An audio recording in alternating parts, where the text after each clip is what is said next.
ಇರಾನ್ನಲ್ಲಿ ನಡೆಯುತ್ತಿರುವ ಭೀಕರ ಯುದ್ಧವನ್ನ ನೋಡ್ತಾ ಇದ್ರೆ ಇಡೀ ಪ್ರಪಂಚಕ್ಕೆ ಭಯವಾಗ್ತಿದೆ. ಹಾರ್ಮೋಜ್ ಜಲಸಂಧಿಯನ್ನ ನಾವೇ ರಕ್ಷಿಸ್ತೀವಿ ಎಂದು ಇರಾನ್ ಹೇಳಿದಾಗ ವಾಷಿಂಗ್ಟನ್ ನಿಂದ ಬೀಜಿಂಗ್ ನವರೆಗೆ ಎಲ್ಲರಿಗೂ ಶಾಕ್ ಆಯ್ತು. ಒಂದು ಕಡೆ ಅಮೆರಿಕದ ಬೆದರಿಕೆಗಳು ಗಾಳಿಗೆ ಹೋಗ್ತಾ ಇವೆ, ಮತ್ತೊಂದು ಕಡೆ ಚೀನಾ ತನ್ನ ಕುಸಿಯುತ್ತಿರುವ ಆರ್ಥಿಕತೆಯನ್ನ ಹೇಗೆ ರಕ್ಷಿಸಿಕೊಳ್ಬೇಕು ಎಂದು ತಿಳಿಯದೆ ತಲೆ ಹಿಡ್ಕೊಂಡು ಕೂತಿದೆ. ಇಂತಹ ಗೊಂದಲದ ಮಧ್ಯೆ ಪ್ರಪಂಚದ ಶಕ್ತಿಶಾಲಿ ದೇಶಗಳಿಗೆಲ್ಲ ಫ್ಯೂಜ್ ಹೋಗುವ ಸುದ್ದಿ ಒಂದು ಬಂದಿದೆ. ತೆಹರಾನ್ ನಿಂದ ನ್ಯೂ ಡೆಲ್ಲಿಗೆ ನೇರ ಸಂದೇಶ ಬಂದಿದೆ. ಅದೇನೆಂದ್ರೆ ಪ್ರಪಂಚ ಹೇಗಾದ್ರೂ ತಲೆ ಕೆಳಗಾಗ್ಲಿ, ಸಮುದ್ರಗಳು ಜ್ವಾಲಾಮುಖಿಯಂತೆ ಸ್ಫೋಟಿಸಿದ್ರು ಕೂಡ ನಮ್ಮ ಭಾರತದ ನೌಕೆಗಳತ್ತ ಕಣ್ಣೆತ್ತಿ ನೋಡುವ ಧೈರ್ಯ ಯಾರಿಗೂ ಇಲ್ಲ ಎಂದು ಇರಾನ್ ಸ್ಪಷ್ಟವಾಗಿ ಹೇಳಿದೆ. ಅಷ್ಟಕ್ಕೂ ಅಗ್ರ ರಾಜ್ಯಗಳು ಕ್ಯೂನಲ್ಲಿ ನಿಂತಿರುವಾಗ ಅವರಿಗೂ ಸಿಗದ ಈ ಬಂಪರ್ ಆಫರ್ ಇರಾನ್ ನಮ್ಮ ಭಾರತಕ್ಕೆ ಯಾಕೆ ನೀಡಿದೆ ಎಂದು ಎಲ್ಲರೂ ಆಶ್ಚರ್ಯ ಪಡ್ತಿದ್ದಾರೆ.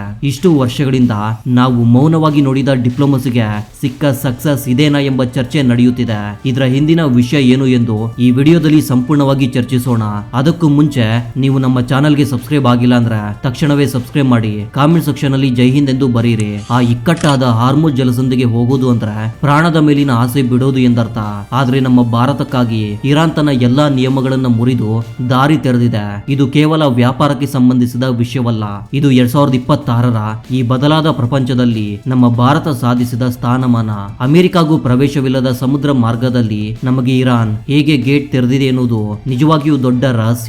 ಮೊದಲು ಈ ಸ್ಟ್ರೈಟ್ ಆಫ್ ಹಾರ್ಮೋಜ್ ಯಾಕೆ ಇಷ್ಟು ಮುಖ್ಯ ಎನ್ನುವುದನ್ನ ಅರ್ಥ ಮಾಡಿಕೊಳ್ಳಬೇಕು. ಇದನ್ನ ಪ್ರಪಂಚಕ್ಕೆ ಒಂದು ಮುಖ್ಯ ಜಂಕ್ಷನ್ ಎಂದು ಭಾವಿಸಬಹುದು.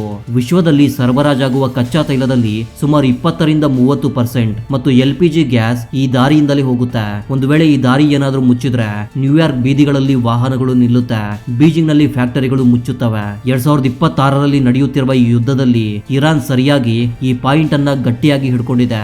ತಮಗೆ ವಿರೋಧಿಸೋರಿಗೆ ತೈಲ ಸರಬರಾಜು ಕತ್ತರಿಸ್ತೀವಿ ಎಂದು ಓಪನ್ ವಾರ್ನಿಂಗ್ ನೀಡಿದೆ. ಸರಿಯಾಗಿ ಇಲ್ಲಿಯೇ ನಮ್ಮ ಭಾರತ ಪ್ರವೇಶಿಸಿದೆ. ಈ ದಾರಿ ಮುಚ್ಚಿದ್ರೆ ನಮ್ಮ ಆರ್ಥಿಕತೆಗೂ ಹೊಡೆತ ಬೀಳುತ್ತದೆ. ಪೆಟ್ರೋಲ್ ಡೀಸೆಲ್ ನ ದರಗಳು ಆಕಾಶವನ್ನ ಮುಟ್ಟುತ್ತವೆ ಎಂದು ಪ್ರಪಂಚವೆಲ್ಲ ಭಾವಿಸ್ತು. ಆದ್ರೆ ದೃಶ್ಯ ಸಂಪೂರ್ಣವಾಗಿ ರಿವರ್ಸ್ ಆಗಿದೆ. ನಮ್ಮ ದೇಶದೊಂದಿಗೆ ತಮಗಿರುವ ಸಂಬಂಧ ಕೇವಲ ವ್ಯಾಪಾರವಲ್ಲ, ಅದು ಒಂದು ನಂಬಿಕೆ ಎಂದು ಇರಾನ್ನ ವಿದೇಶಾಂಗ ಸಚಿವಾಲಯದವರು ಕೂಡ ಹೇಳಿಕೊಂಡಿದ್ದಾರೆ. ನಮ್ಮ ವಾಣಿಜ್ಯ ನೌಕೆಗಳು ಯಾವುದೇ ಟೆನ್ಷನ್ ಇಲ್ಲದೆ, ಯಾರ ಪರ್ಮಿಷನ್ ಇಲ್ಲದೆ ಸ್ವತಂತ್ರವಾಗಿ ಹೋಗಬೇಕು ಎಂದು ಗ್ರೀನ್ ಸಿಗ್ನಲ್ ನೀಡಿದ್ದಾರೆ. ಒಮ್ಮೆ ಊಹಿಸಿ, ಅಮೆರಿಕ ನೌಕಾಪಡೆಯ ನೌಕೆಗಳು ಸಹ ಹೋಗಲು ಸಂಕೋಚಿಸುವ ಸ್ಥಳದಲ್ಲಿ ಡ್ರೋನ್ ದಾಳಿಗಳು ನಡೆಯುತ್ತಿರುವ ಪ್ರವೇಶಕ್ಕೆ ಹೋಗಲು ಚೀನಾ ನೌಕೆಗಳು ನಡುಗುತ್ತಿರುವ ಸಮಯದಲ್ಲಿ ನಮ್ಮ ತ್ರಿವರ್ಣ ಪತಾಕೆ ಹಾರಿಸುತ್ತಿರುವ ನೌಕೆಗಳು ಎದೆ ಉಬ್ಬಿಸಿಕೊಂಡು ಪ್ರಯಾಣಿಸ್ತಾ ಇವೆ. ಇದು ಸುಮ್ಮನೆ ಬಂದದ್ದಲ್ಲ, ನಮ್ಮ ಆಕ್ರಮಕ ವಿದೇಶಾಂಗ ನೀತಿಯ ಪುಣ್ಯವೇ. ನಾವು ಎಷ್ಟು ನಂಬಿಕೆಯ ಮಿತ್ರರು ಎನ್ನುವುದು ಇರಾನ್ಗೆ ಚೆನ್ನಾಗಿ ಅರ್ಥವಾಗಿದೆ. ಕೆಲವು ವರ್ಷಗಳ ಹಿಂದೆ ನಾವು ಇರಾನ್ನ ಚಬಹಾರ್ ಬಂದರಿಗಾಗಿ ಒಂದು ದೊಡ್ಡ ಒಪ್ಪಂದ ಮಾಡಿಕೊಂಡಿದ್ವಿ.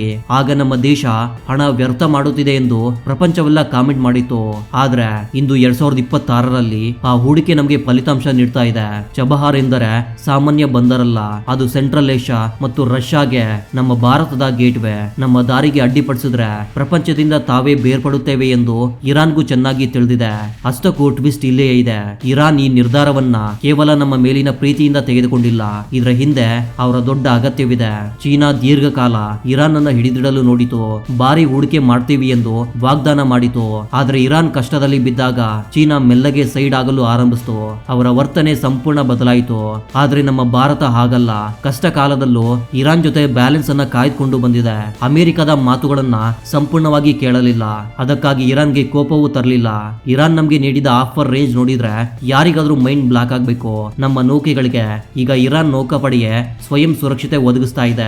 ಬೇರೆ ಯಾವುದೇ ದೇಶ ಅಥವಾ ಖಾಸಗಿ ಗ್ಯಾಂಗ್ ನಮ್ಮ ಶಿಪ್ ಅನ್ನ ತೊಂದರೆಗೀಡು ಮಾಡಲು ನೋಡಿದ್ರೆ ಇರಾನ್ ಅದನ್ನ ತಮ್ಮ ಮೇಲಿನ ದಾಳಿಯಾಗಿ ಪರಿಗಣಿಸುತ್ತೆ.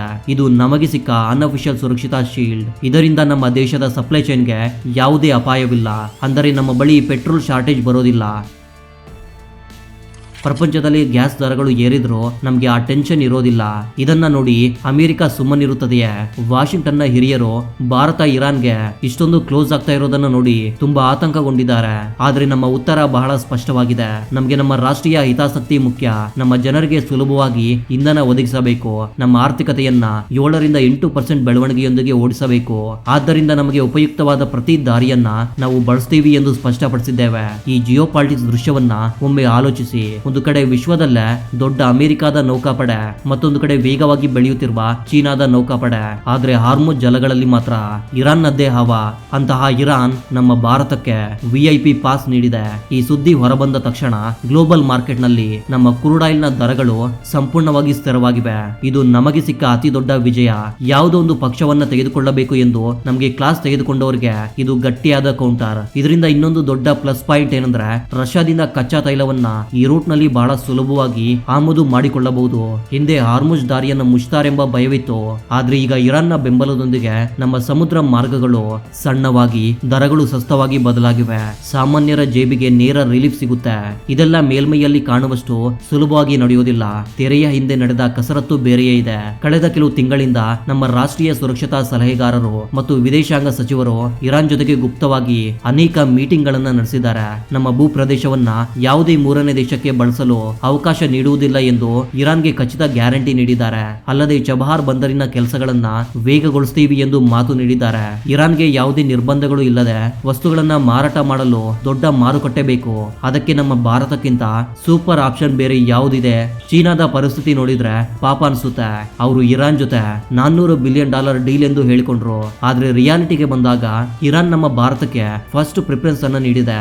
ಗಲ್ಫ್ ಯುದ್ಧದ ಪುಣ್ಯವೋ ಎಂಬಂತೆ ಚೀನಾದ ಒನ್ ಬೆಲ್ಟ್ ರೋಡ್ ಪ್ರಾಜೆಕ್ಟ್ ದೊಡ್ಡ ಅನಿಶ್ಚಿತೆಯಲ್ಲಿ ಬಿದ್ದಿದೆ. ಇದೇ ಸಮಯದಲ್ಲಿ ಇರಾನ್ ಬೆಂಬಲದೊಂದಿಗೆ ನಮ್ಮ India, Middle East, Europe economic ಕಾರಿಡಾರ್ಗೆ ಮತ್ತೆ ಹೊಸ ಜೀವ ಬರ್ತಿದೆ. ಈ ಕಾರಿಡಾರ್ ರೂಟ್ ಬೇರೆಯಾದ್ರೂ ಸರಿ, ಇರಾನ್ ಜೊತೆ ನಮ್ಮ ಫ್ರೆಂಡ್ಶಿಪ್ ನಿಂದ ಆ ಪ್ರದೇಶದಲ್ಲಿ ನಮ್ಮ ರೇಂಜ್ ಸ್ವಯಂ ಚಾಲಿತವಾಗಿ ಹೆಚ್ಚಾಗುತ್ತಿದೆ. ಇಲ್ಲಿ ನಾವು ಅರ್ಥ ಮಾಡಿಕೊಳ್ಳಬೇಕಾದ ಒಂದು ತಾಂತ್ರಿಕ ಪಾಯಿಂಟ್ ಇದೆ. ಹಾರ್ಮುಜ್ ಜಲಸಂಧಿ ಕೆಲವು ಕಡೆಗಳಲ್ಲಿ ಕೇವಲ 30 ರಿಂದ 40 ಕಿಲೋಮೀಟರ್ ಮಾತ್ರ ಅಗಲವಿರುತ್ತೆ. ಅಲ್ಲಿಂದ ಹೋಗುವ ಪ್ರತಿ ಶಿಪ್ ಇರಾನ್ ರಾಡರ್ ಮತ್ತು ಮಿಸೈಲ್ಗಳ ಕಣ್ಣಿಗೆ ಸಿಗುವಂತೆಯೇ ಇರುತ್ತದೆ. ಆದ್ರೆ ಇರಾನ್ ತನ್ನ ನಿಯಮಗಳನ್ನ ಸಂಪೂರ್ಣವಾಗಿ ಬದಲಾಯಿಸಿದೆ. ನಮ್ಮ ತ್ರಿವರ್ಣ ಪತಾಕೆ ಹಾರುತ್ತಿರುವ ಹಡಗುಗಳು ಕಂಡರೆ ಸಾಕು, ರೆಡ್ ಕಾರ್ಪೆಟ್ ಹಾಸಿ ಸ್ವಾಗತಿಸಿ ಎಂದು ಅವರ ಕೋಸ್ಟ್ ಗಾರ್ಡ್ ಗಳಿಗೆ ಆದೇಶ ನೀಡಿದೆ. ಅಂದರೆ ಯಾವುದೇ ಚೆಕಿಂಗ್, ಎನ್ಕ್ವೈರಿ ಅಥವಾ ಅಡೆತಡೆಗಳು ಇರೋದಿಲ್ಲ. ಮೌನವಾಗಿ ಹೋಗುವುದು ಮಾತ್ರ. ಈ ಒಳ್ಳೆಯ ಸುದ್ದಿಯಿಂದ ಮುಂದಿನ ದಿನಗಳಲ್ಲಿ ಬಹಳ ದೊಡ್ಡ ಬದಲಾವಣೆಗಳು ಆಗುತ್ತೆ. 2026ರಲ್ಲಿ ಪ್ರಪಂಚದ ದೇಶಗಳ ಪವರ್ ಈಕ್ವೇಶನ್ಗಳು ಅಲ್ಲಿಂದ ಇಲ್ಲಿಗೆ ಬದಲಾಗುತ್ತಿರುವ ಸಮಯದಲ್ಲಿ ನಮ್ಮ ಭಾರತ ಒಂದು ಬ್ಯಾಲೆನ್ಸಿಂಗ್ ಪವರ್ ಆಗಿ ನಿಂತಿದೆ. ನಾವು ರಷ್ಯಾದಿಂದ ತೈಲ ತೆಗೆದುಕೊಳ್ಳುತ್ತೇವೆ, ಅಮೆರಿಕಾದಿಂದ ಆಯುಧಗಳು ಕೊಳ್ತೀವಿ, ಇರಾನ್ ನಿಂದ ದಾರಿ ಕೇಳ್ತೀವಿ. ಯಾರ ಒತ್ತಡಕ್ಕೂ ತಲೆಬಾಗದ ಧೈರ್ಯವುಳ್ಳ ಭಾರತ ಇದು. ಇರಾನ್ ನ ಈ ಅನೌನ್ಸ್ಮೆಂಟ್ ನ ಹಿಂದೆ ಕಳೆದ 10 ವರ್ಷಗಳ ಶ್ರಮ ಇದೆ. ಈಗ ಎಲ್ಲರ ಮನಸ್ಸಿನಲ್ಲೂ ಬರುವ ಪ್ರಶ್ನೆ ಒಂದೇ, ಇರಾನ್ ಜೊತೆ ಈ ಸಂಬಂಧ ಎಷ್ಟು ಕಾಲ ನಿಲ್ಲುತ್ತೆ? ಜಿಯೋ ಪಾಲಿಟಿಕ್ಸ್ ಅಲ್ಲಿ ಯಾವುದು ಶಾಶ್ವತ ಅಲ್ಲ ಎನ್ನುವುದು ನಿಜ. ಆದ್ರೆ ಪ್ರಸ್ತುತ ಪರಿಸ್ಥಿತಿ ನೋಡಿದ್ರೆ ಇರಾನ್ ಮತ್ತು ನಮ್ಮ ಅಗತ್ಯಗಳು ಚೆನ್ನಾಗಿ ಸಂಯೋಜನೆಗೊಂಡಿವೆ. ಅವರಿಗೆ ತೈಲ ಮಾರಾಟ ಮಾಡಿ ಆರ್ಥಿಕತೆಯನ್ನ ಬದುಕಿಸಿಕೊಳ್ಳಬೇಕು. ಅದಕ್ಕೆ ನಮ್ಮಂತಹ ಮುಖ್ಯ ಖರೀದಿದಾರ ಬೇಕು. ನಮಗೆ ಎನರ್ಜಿ ಸೆಕ್ಯೂರಿಟಿ ಬಹಳ ಮುಖ್ಯ. ಇದು ಇಬ್ಬರಿಗೂ ಲಾಭದಾಯಕ. ಕೇವಲ ದಾರಿ ನೀಡುವುದು ಮಾತ್ರವಲ್ಲ, ನಾಳೆ ನಮ್ಮ ಶಿಪ್ಗೆ ಸಮುದ್ರದ ಮಧ್ಯದಲ್ಲಿ ಯಾವುದೇ ತಾಂತ್ರಿಕ ಸಮಸ್ಯೆ ಬಂದರೂ ಅಥವಾ ಲಾಜಿಸ್ಟಿಕ್ ಸಪೋರ್ಟ್ ಬೇಕಾದರೂ ಇರಾನ್ ಬಂದರುಗಳು ಯಾವಾಗ್ಲೂ ತೆರೆದಿರುತ್ತವೆ ಎಂದು ಸ್ಪಷ್ಟತೆ ನೀಡಿದ್ದಾರೆ. ವಿಶ್ವದಲ್ಲಿ ಇಂತಹ ವಿಶೇಷ ಟ್ರೀಟ್ಮೆಂಟ್ ಬಹಳ ಕಡಿಮೆ ದೇಶಗಳಿಗೆ ಮಾತ್ರ ಸಿಗುತ್ತೆ. ಈ ವ್ಯವಹಾರವು ಮಿಡಿಲ್ ಈಸ್ಟ್ ನಲ್ಲಿ ನಮ್ಮ ರೇಂಜ್ ಅನ್ನ ಎಲ್ಲಿಗೂ ಕೊಂಡೊಯ್ತಿದೆ. ಸೌದಿ ಅರೇಬಿಯಾ, UAE ಮುಂತಾದ ದೇಶಗಳು ಇದನ್ನ ತುಂಬಾ ಕ್ಲೋಸ್ ಆಗಿ ಗಮನಿಸ್ತಾ ಇವೆ. ಇರಾನ್ ನಂತಹ ದೇಶವೇ ಭಾರತಕ್ಕೆ ಇಷ್ಟು ಮಹತ್ವ ನೀಡ್ತಾ ಇದ್ರೆ ನಾವು ನಮ್ಮ ಸಂಬಂಧಗಳನ್ನ ಬಲಪಡಿಸಿಕೊಳ್ಳುವುದು ನಮ್ಗೇನೆ ಒಳ್ಳೆಯದು ಎಂದು ಅವರಿಗೆ ಅರ್ಥವಾಗಿದೆ. ಇರಾನ್ ಮತ್ತು ಅರಬ್ ದೇಶಗಳ ನಡುವೆ ಒಂದು ಬ್ರಿಡ್ಜ್ ಆಗಿ ನಿಲ್ಲುವ ಸ್ಥಾನಕ್ಕೆ ನಮ್ಮ ಭಾರತ ತಲುಪಿದೆ. ಈ ಕಥೆಯಲ್ಲಿ ಅಸಲಿ ಕಿಕ್ ಕೊಡುವ ಪಾಯಿಂಟ್ ಇನ್ನೊಂದಿದೆ.